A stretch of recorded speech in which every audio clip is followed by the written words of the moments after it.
Welcome to Leka Eto Speak YouTube channel. Thanks for watching. Please don't forget to subscribe.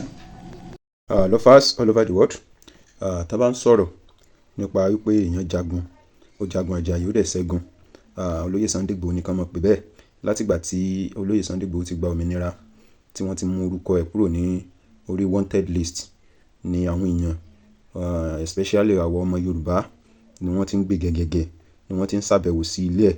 Because ẹni tí ojú ẹ̀ bá rí irú nítorí yẹn tẹ́mi ẹ̀ ò dẹ̀ bọ́, wọ́n ní kéèyàn ó kí kú Àjàyí, kéèyàn ó kí pé ó kú ọmọ ṣe.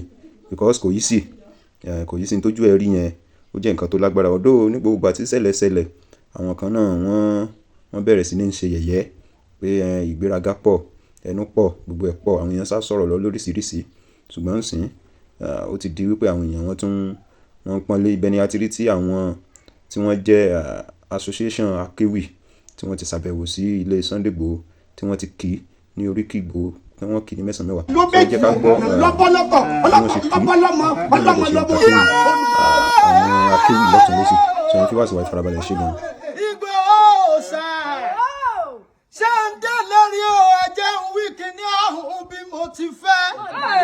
Sunday lẹ́rí Igboho lẹ́mọ̀, jagunjagun ni bàbá ẹ̀ tó bí lọ́mọ, akíkanjú sábẹ̀sùn fàpòrọ̀rí ìlànà àbáwọ̀ta yóò wọ̀dọ̀ ariwo ẹ̀sìn, yóò gòdò ariwo ẹ̀sìn, olójú mọ́mọ́ mímọ́ iyùn bàbá àlẹ̀kẹ̀ Sunday mọ́jà sọ́lá olùkọ́ Fúlàní àrígbádánù fún bàbá Fúlàní.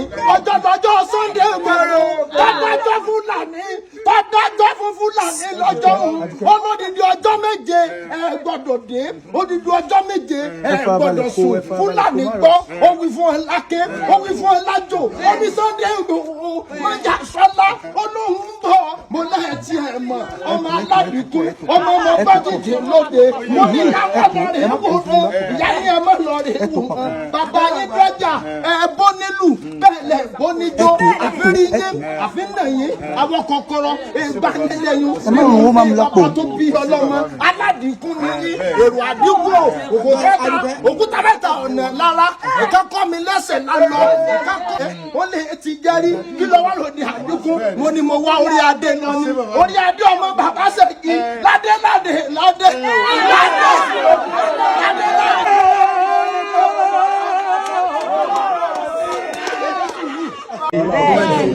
Wọ́n jẹ gbèsè fún gbèsè ní. Wọ́n jẹ gbèsè fún gbèsè ní. Aláàárù tó lówó kọ̀ọ̀bà lẹ́jọ́ yóò jẹ gbèsè fún gbèsè ní. Ọ̀rọ̀ ọjọ́ mi ni. Ọ̀rọ̀ ọjọ́ mi ni. Àbúrò ẹni tó lóhùn làgbà ẹni. Ọ̀rọ̀ ọjọ́ mi ni. Bí ọmọ ọba kọ́. Bí ọmọ ọba kọ́. Èmi ò lè tàn wálẹ̀, ẹni tí ó jù lọ bí ọmọ ọba kọ́.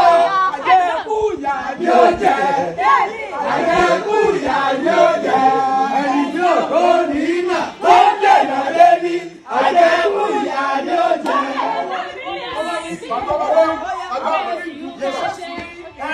Àwọn oníjòwò sẹ́sùn ní aláǹgbá lórí olórí èṣù. Àwọn oníjòwò sẹ́sùn ní.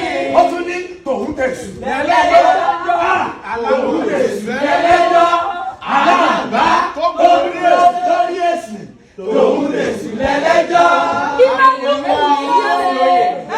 Kí ló tún kù sí ọ̀sẹ̀? Àwọn náà lẹ ti ń gbọ́ ibi wọ́n ṣe ń kí ní mẹ́sàn-án mẹ́wàá, kí Ọlọ́run kó ṣàánú gbogbo ẹ̀yin tẹ́jẹ́ fíwá sí wa tẹ́wọ̀n wá láti ilé, ojú wa ò ní fọ́, etí wa ò ní dí.